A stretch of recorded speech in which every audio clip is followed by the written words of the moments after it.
Hola, buenas noches chicos y chicas. Acá estoy viendo de qué manera hago la clase, esta vez de qué manera la grabo, para poder compartir algunos mapas. Este tema amerita que la explicación vaya un poco acompañada de alguna referencia geográfica mínima. Así que bueno, estoy grabándome en este momento por Zoom. Si dice la Colo Berizo, no le lleven el apunte, es como un alter ego que tengo, así que hagan de cuenta que no dice nada. Bueno, la idea de hoy es explicarle un poquito qué es lo que aconteció en el mundo a partir de un proceso que se ha venido a llamar proceso de globalización o globalización del capitalismo, como algunos mencionan. Y uno podría pensar, como en un principio se pensó, que hablar de la globalización del capitalismo es hablar exclusivamente de un cambio de reglas de juego en materia económica, cosa que no es tan así. Este proceso trascendió ampliamente los límites de las políticas económicas y también los límites de los estados, mal llamados estados-nación, estados consolidados. El proceso de globalización comienza en realidad a partir de una gran crisis, que es la llamada crisis del capitalismo de los años 70. La crisis del capitalismo de los años 70, aunque ustedes digan que existente es la profe, estuvo motivada esencialmente por un problema territorial, o sea, por un problema geopolítico. A partir del término de la Segunda Guerra Mundial, como ya sabemos, se organiza un mundo a partir de dos potencias, ¿no? Eh, Vamos a ponerlo entre comillas, la palabra potencias. Por un lado lo que sería el bloque comunista y por el otro lado el bloque capitalista. El bloque comunista liderado por la antigua Unión de Repúblicas Socialistas Soviéticas, el bloque capitalista liderado por los Estados Unidos de Norteamérica. En realidad nunca existió una paridad o un equilibrio entre estas dos fuerzas como para hablar de un bipolarismo esencialmente, ya que más allá de las magnitudes territoriales, la importancia estratégica de los territorios de dominio eran absolutamente muy diferentes, y el bloque capitalista siempre fue mucho más amplio y siempre tuvo un mayor poder económico que el bloque comunista. Como les decía, Wallerstein en realidad no habla de dos sistemas o dos mundos, sino de un solo mundo, y piensa todo lo que es el bloque soviético o el bloque comunista como un subsistema del sistema capitalista. Bueno, esto sería como para conversarlo largamente, pero pensemos en este mundo así, polarizado, ¿eh? Por un sistema capitalista liderado por Estados Unidos de Norteamérica, donde los bienes de producción se encuentran específicamente en manos privadas, sistema comunista, el bloque comunista, donde los bienes de producción se encuentran no en manos de los trabajadores, sino en manos del Estado. Esta era un poco la lógica del mundo bipolar. Y durante todo ese periodo se dio lo que se vino a llamar la Guerra Fría, o sea, una vez terminada la Segunda Guerra Mundial, el Tratado de Yalta, ahí donde un poco se dividieron las potencias del mundo y su organización. La Guerra Fría fue una guerra que se peleó a través de la propaganda, del espionaje, de conflictos que se daban en territorios diversos y que enfrentaba a las dos potencias, pero de manera indirecta. Podemos recordar, a grosso modo, para ubicarnos, lo que fue el conflicto de Corea, el conflicto de Vietnam, la Revolución Cubana, y la tensión por los misiles. Todas estas escaramuzas, de las cuales hay cantidades en el mundo, en realidad no quedaban más que en amenazas, ¿no? Y subían los decibeles de esta tensión, nos amenazaban a todos con la guerra y el peligro del holocausto nuclear, pero no pasaba nada.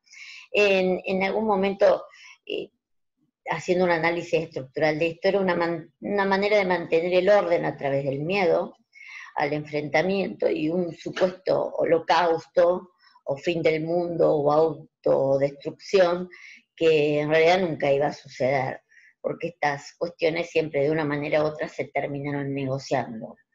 Es importante saber de dónde partimos para saber hacia dónde vamos, hacia dónde venimos. ¿Cuál es el punto de inflexión? Este proceso de globalización.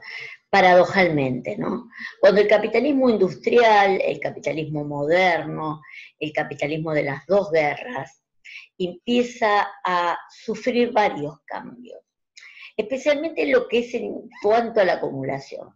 Toda la etapa de la posguerra, que fue una etapa de gran crecimiento de los capitales, también la guerra, ¿no? Con la fabricación de armas, generó la aparición de las llamadas corporaciones, o sea, grandes empresas que acumularon un gran volumen de capital y que gracias a una serie de normativas jurídicas, ustedes seguramente lo habrán visto en sociología, entre ellos la creación de las sociedades anónimas, ¿no? Las personas jurídicas, no personas físicas, este crecimiento se volvió como superlativo, alcanzando un volumen para fines de los 60 muy notorio.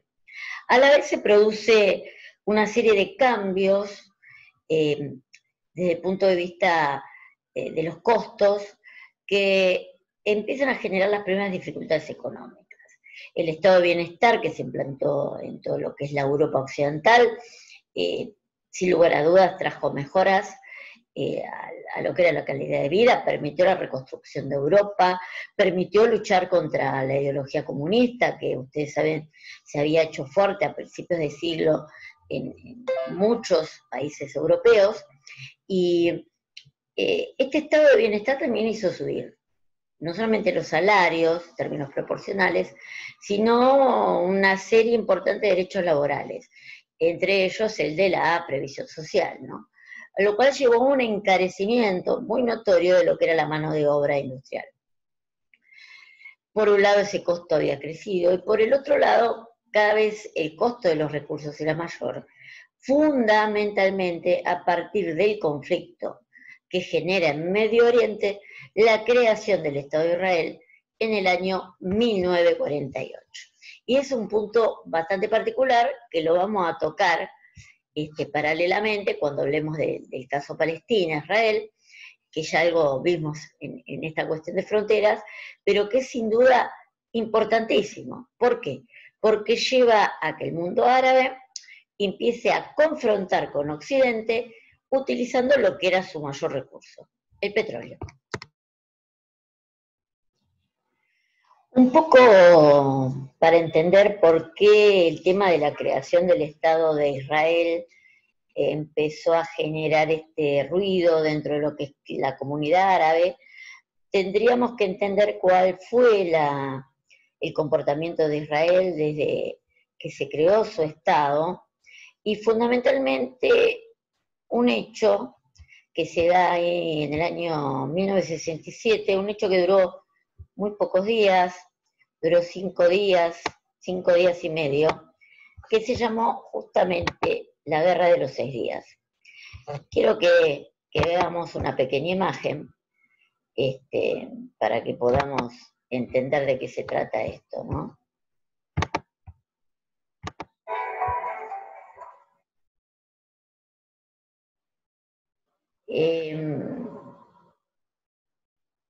Israel entra en guerra con Egipto, con Jordania.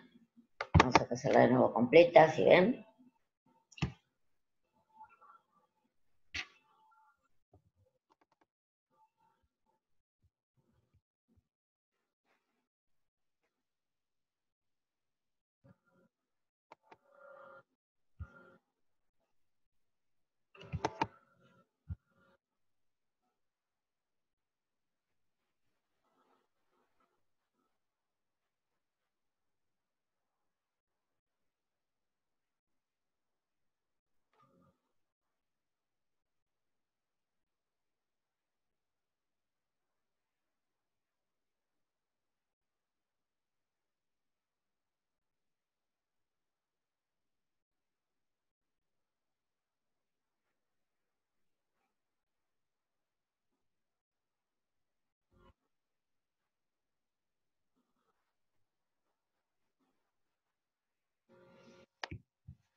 Bueno, imagínense lo que esto generó, lo que es el mundo árabe, ¿no es cierto?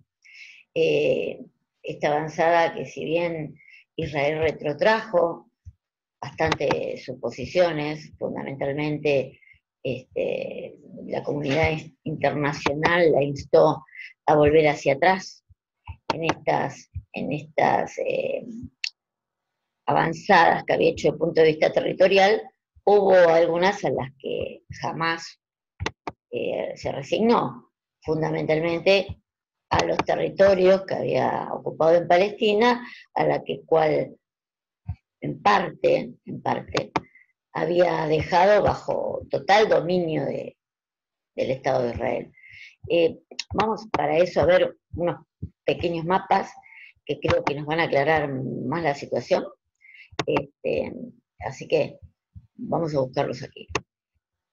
¿Qué hace que entonces se genere la Organización de Países Exportadores de Petróleo, la OPEP? Y la OPEP empieza a fijar unos precios muchísimo más altos para el crudo. Ustedes saben que a estas alturas, estamos hablando del año 67, se había generado, si se quiere, una fuerte economía dependiente del petróleo, o sea, absolutamente dependiente del petróleo. Por ese motivo se convirtió en el combustible preferido para el movimiento industrial y para el movimiento de transporte, tanto de vista del transporte aéreo como el transporte marítimo y terrestre. Por este motivo, realmente la suba internacional de los precios, no poder conseguir precios mejores porque se genera como una especie de lobby, si se quiere, de todos estos países que exportaban habitualmente el petróleo, hace que ya habían aumentado los costos laborales, estaban aumentando lentamente por el agotamiento los costos de materias primas, de los recursos, y encima me aumenta el costo, que era muy bajo, de los combustibles, por los cuales yo generaba el movimiento de la economía. Evidentemente, las inversiones de capital dedicadas a la producción empezaron lentamente a dejar de ser redituables. Esto llevó a una enorme crisis que, como todas las crisis del capitalismo, terminó siendo una crisis de reformulación y no una crisis terminal. Este es justamente el tema, ¿no? Así que vamos a ver un poco cómo cambió el mapa durante la Guerra de los 6 días para que veamos la apropiación territorial que hace Israel en ese periodo.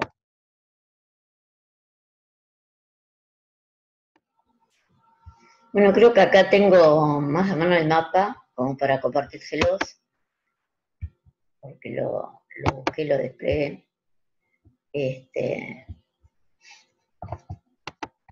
Acá lo tenemos.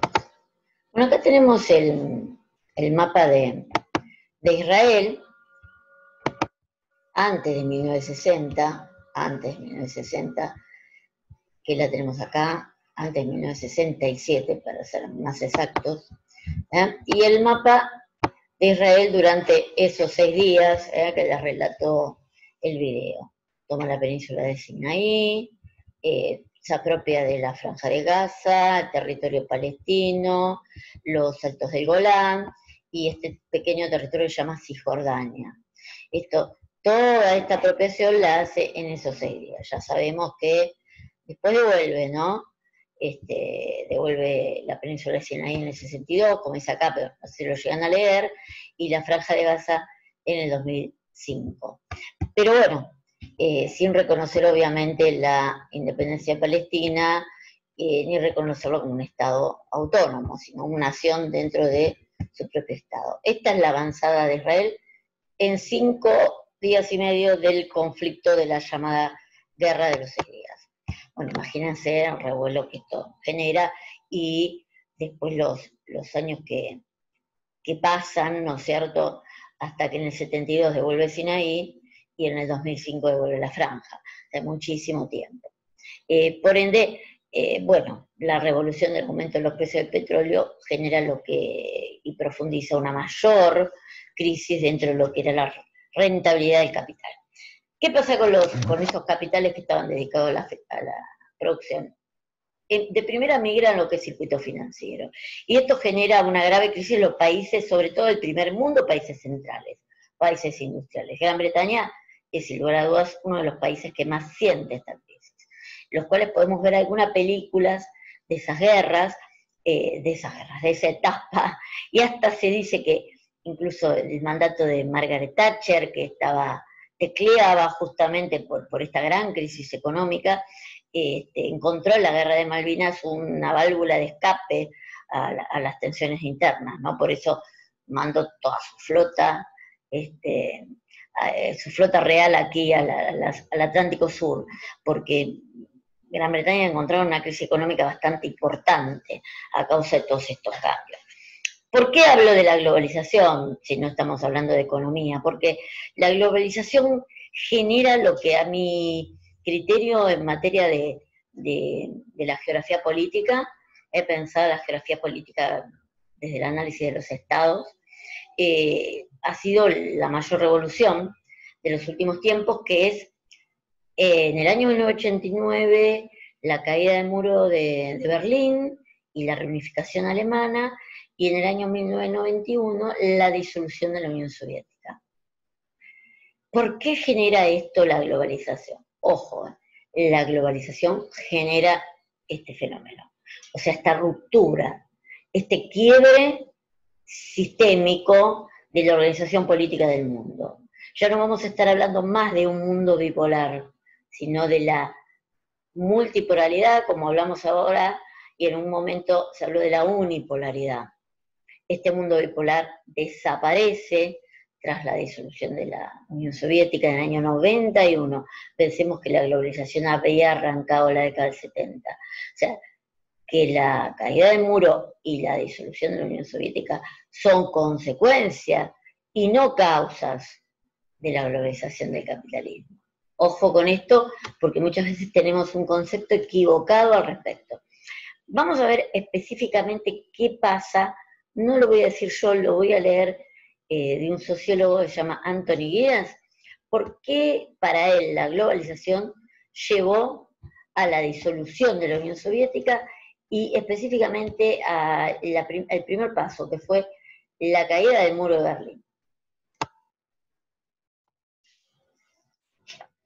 Como les decía, pretendo ser textual en este caso, para que se pueda entender por qué yo afirmo esta cuestión de qué fue antes o qué fue después.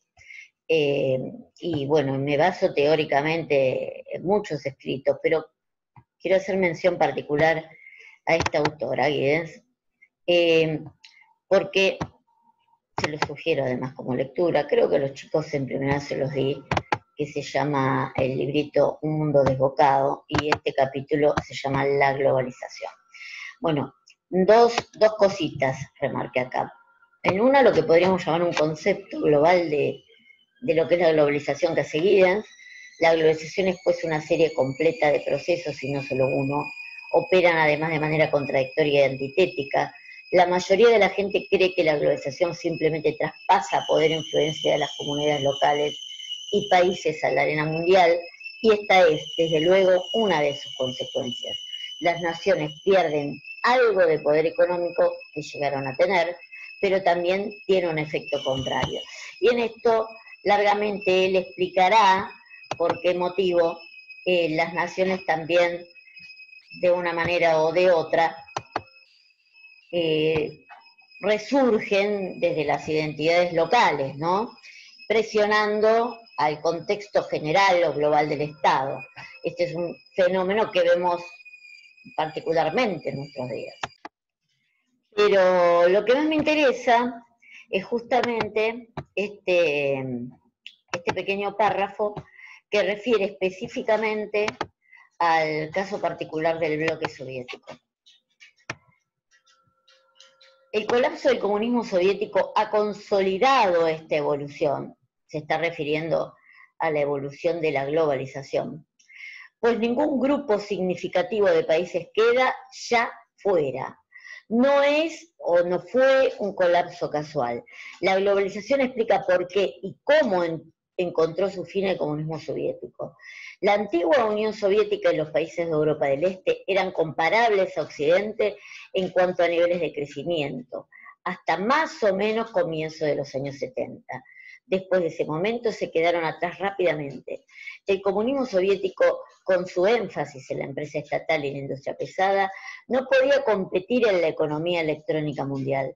El control ideológico y cultural en que se basaba la autoridad política comunista no podría sobrevivir en una era de medios de comunicación globales.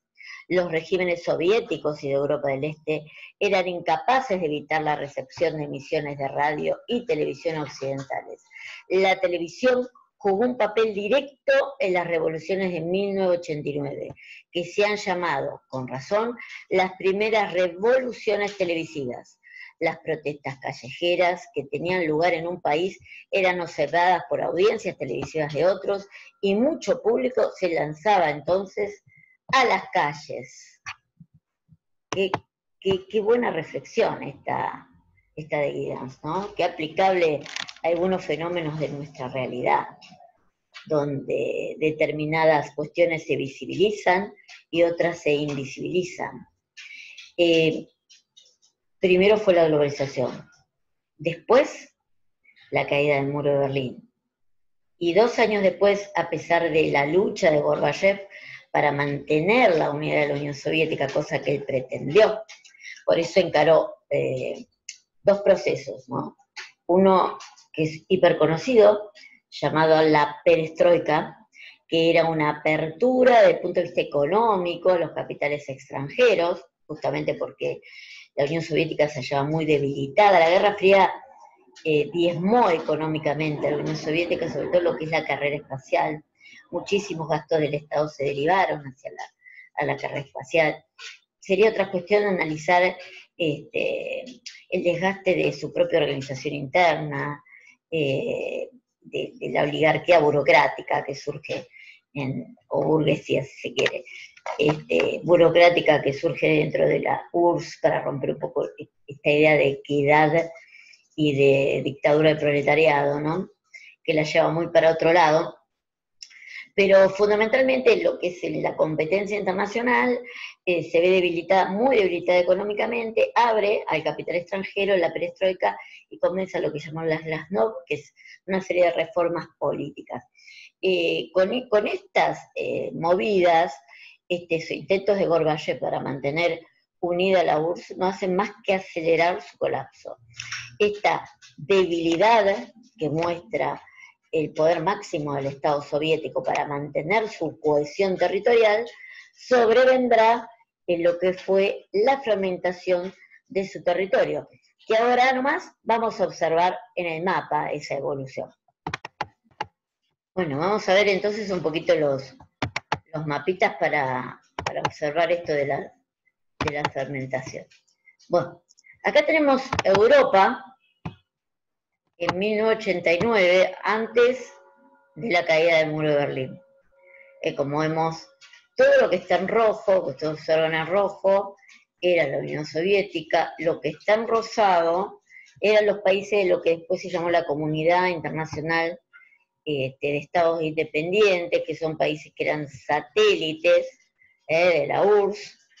Esta es la República Democrática Alemana, que todavía era un estado distinto de la Unión, de la República Federal Alemana, y acá tenemos Yugoslavia, Checoslovaquia,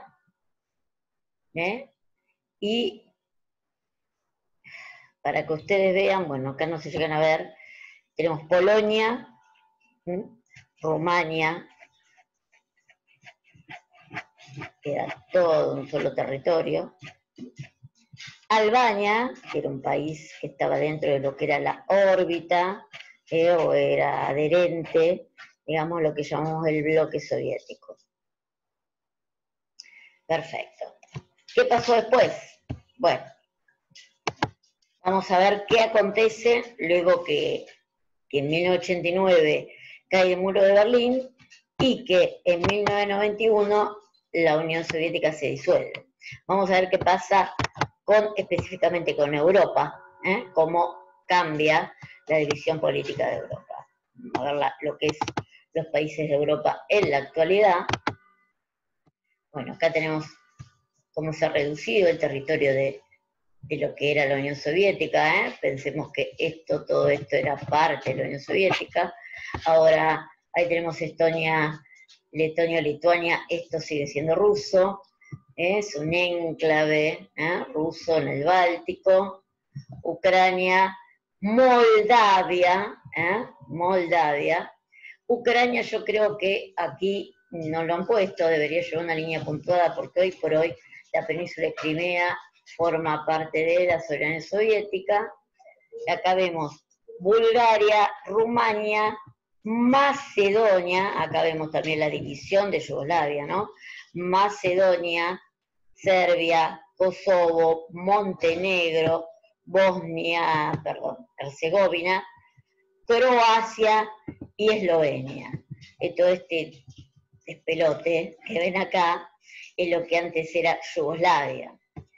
Bueno, después Albania, Grecia, la República Checa que se separa de Eslovaquia, acá la vemos ya separadas, República Checa de Eslovaquia, que antes estaban bajo el dominio soviético, Suiza, Austria, bueno, Eslovenia que ya lo vieron, y Alemania unificada. Alemania unificada. Miren cómo cambió totalmente el mapa.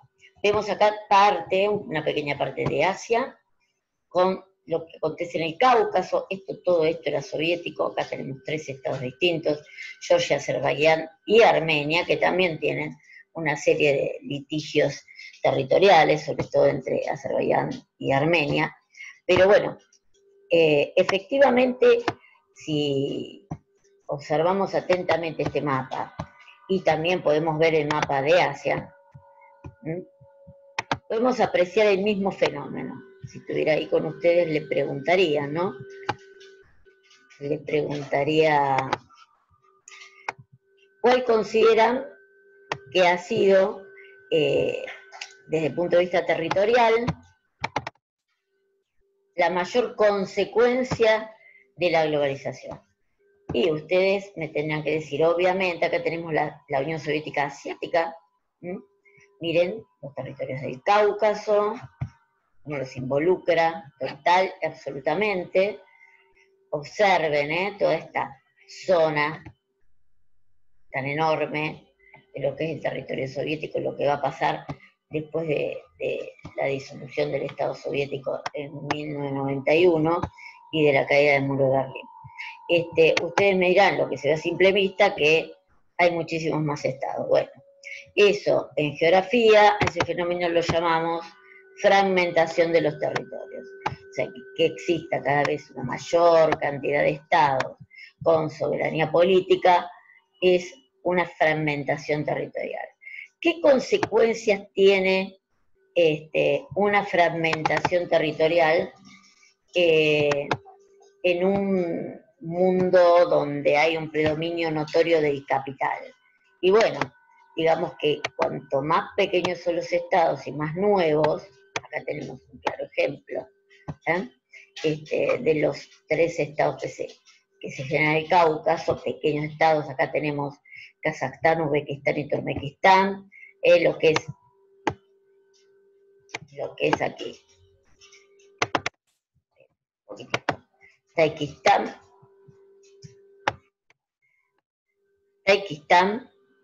que los ven ahí, y Kirguistán. Kirguistán, por ejemplo, para que ustedes se den una idea, es el estado con más bases extranjeras del planeta Tierra. Entonces, pues era tan importante este estado, ¿no? Piénsenlo, por ahí lo pueden averiguar. ¿Por qué este estado es tan importante? Porque tiene tantas bases extranjeras.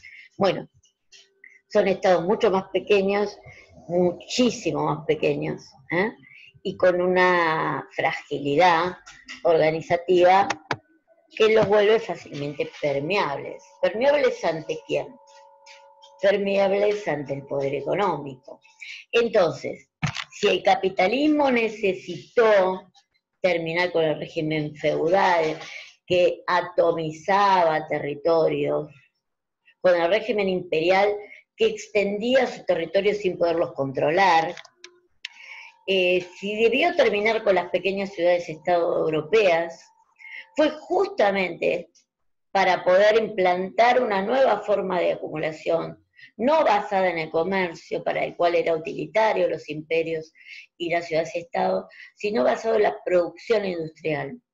Este llamado capitalismo industrial necesitó, como ya les expliqué en su momento oportuno y se les explicó Tilly, de la consolidación de los estados, de dejar a un lado lo que sería la preeminencia y la hegemonía de la Iglesia, y pasar a la preeminencia y la hegemonía del Estado desde el control que podía hacer en la circunscripción estatal para instaurar un régimen de acumulación. Ante la baja rentabilidad de lo que fue el capitalismo industrial, ante elevado precio de los costos del trabajo, de las materias primas y fundamentalmente de las fuentes de energía, el capitalismo mutó. Y como mutó el capitalismo, mutó el Estado. Estos superestados tan poderosos, tan controladores desde la disciplina, tan cerrados en algunos aspectos de lo económico, ya no eran operativos a la forma de capitalismo que se pretendía implantar. ¿Qué necesitábamos ahora? Necesitábamos estados más débiles, estados más permeables, estados vulnerables, estados que, frente a la presión ilimitada desde el punto de vista económico de las grandes corporaciones, que superaban en varias veces sus PBI, no pudieran decir no. Recién les comentaba el tema de pensar en la organización política a escala macro, y la teoría de Immanuel Wallerstein, y aquello que él formula sobre los sistemas mundos y que vamos a poder leer en Taylor, que sigue, bueno, lo que es la propuesta de Wallerstein para el análisis de la geografía política a escala global. Y bueno, encontré un pequeño video que quiero compartir con ustedes, me parece que lo explica de manera bastante simple, y bueno, se los paso para que los veamos juntos. Sistema mundo.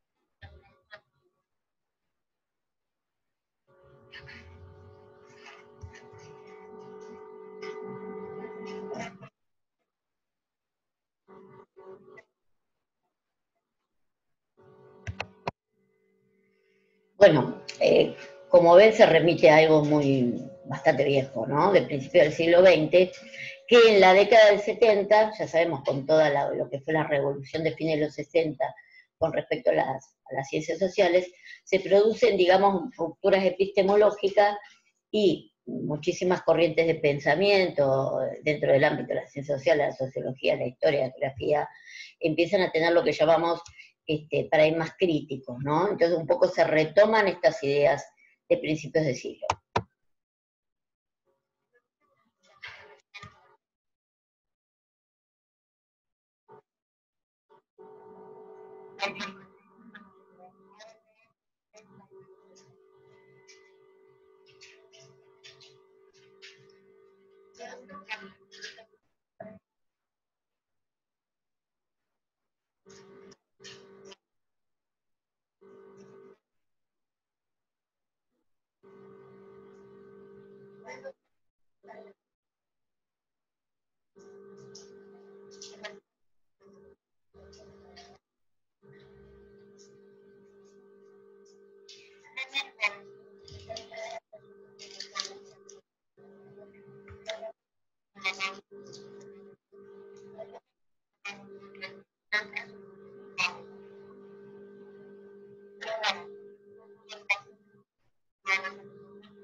Podríamos pensar que dentro de lo que es los imperios mundos, podríamos agrupar ahí todo lo que eran las organizaciones coloniales, ¿eh? Donde había una potencia colonial o imperial que apropiaba los recursos del resto de sus territorios fuera de la metrópoli.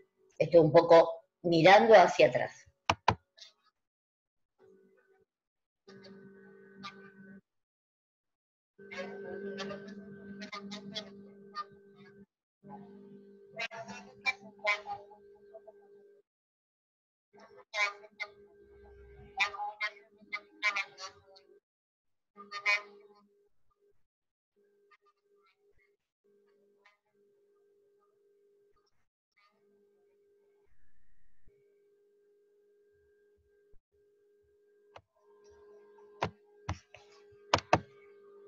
El blog está bastante clarito y simple, explicado. Igual yo les voy a subir una entrevista a Immanuel Wallerstein de la Universidad Nacional Autónoma de México, muy interesante si tienen ganas de verlo y conocer su pensamiento, que seguramente va a ser más complicado de entender que este pequeño video que le subí, y el cual toma Taylor para explicarnos por qué él hace un análisis multiescalar de los fenómenos políticos, entendiendo las dinámicas del sistema mundo a las cuales refiere este video, y que creo que son esenciales desde el punto de vista teórico para entender de qué manera debemos hacer los análisis geográficos, aun cuando llevamos los contenidos a la escuela.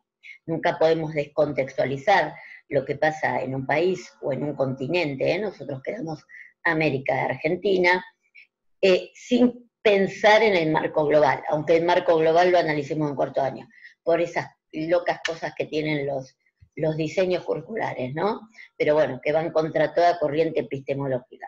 Nunca perdamos de vista lo macro si queremos analizar lo regional, como en el caso americano, o lo local, como en el caso argentino.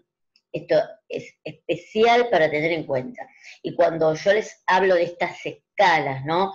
La estatal, la regional, la global, no dejo de lado lo que es la escala eminentemente local asociada a la localidad y a las particularidades, por ejemplo, en nuestra Argentina, algunas regiones geográficas en particular, y lo mismo puede suceder en cualquier país de América donde se dan, justamente como en mucha semiperiferia, grandes contrastes entre explotados y explotadores. Bueno, tengan en cuenta esta mención que hace Immanuel Bar es el que hace Taylor a la hora de llevar la geografía a la escuela. Bueno, por esta clase vamos a dejarlo ahí. Les voy a acompañar los textos, los voy a cortar. Vamos a ver lo que es cómo se organiza el mundo y esta fragmentación, una partecita de lo que en ese capítulo plantea Trigal del Pozo. También una parte del planteo de Peter Taylor en cuanto al tipo de análisis que le hace la geografía política y el sistema mundo. Y les voy a adjuntar los mapas que les mostré, algún otro más, para que entendamos el conflicto en Medio Oriente que generó en gran parte, la globalización del capitalismo. Y les voy a adjuntar también la entrevista a Immanuel Wallerstein de la UNAM, para que cuando tengan un poquito de tiempo la vean. Les pido que lean el material, vamos a tratar de seguir el hilo, si bien tienen ahí esa tarea de alguna manera que les pedí que vean y que hagan los formularios, que es una tarea muy corta, que no implica ninguna investigación nada más. Aprovechen para ir leyendo y vamos a seguir avanzando en este tema. De a poco, vamos a presentar algunos casos puntuales donde se ve este juego de la escala local, estatal y global. Creo que un caso paradigmático es el conflicto de Medio Oriente, hay otros tantos, pero puede ser un caso bastante interesante como para analizar desde una perspectiva histórica. Y también me gustaría que sean ustedes los que traigan algunos casos como para que los podamos analizar desde esa perspectiva, para seguir avanzando en lo que es lo conceptual, estos cambios que se han producido en el Estado, y cómo esto ha derivado en una serie de problemáticas a escala mundial, ya sea por cuestiones territoriales o por cuestiones culturales, ¿no? Pero que las podemos visualizar en varios lugares del planeta. Esta es un poco lo que me queda como pendiente, pedirles que preparen un trabajo, que en este caso no va a ser una exposición oral, sino que va a tener que ser escrito, y vamos a ver si lo armamos en un video para que pueda haber exposiciones orales también, donde ustedes sean los que me expliquen alguna cuestión de conflictividad local, donde se articulen todas estas distintas escalas de análisis que plantea Taylor y aquellos conceptos que pudimos ver en el primer cuatrimestre, sumados a algunos que veamos en este cuatrimestre. Bueno, pero eso lo dejamos para más adelante. Después cuando hacemos el Zoom se lo explico mejor. Nos vemos, hasta la próxima.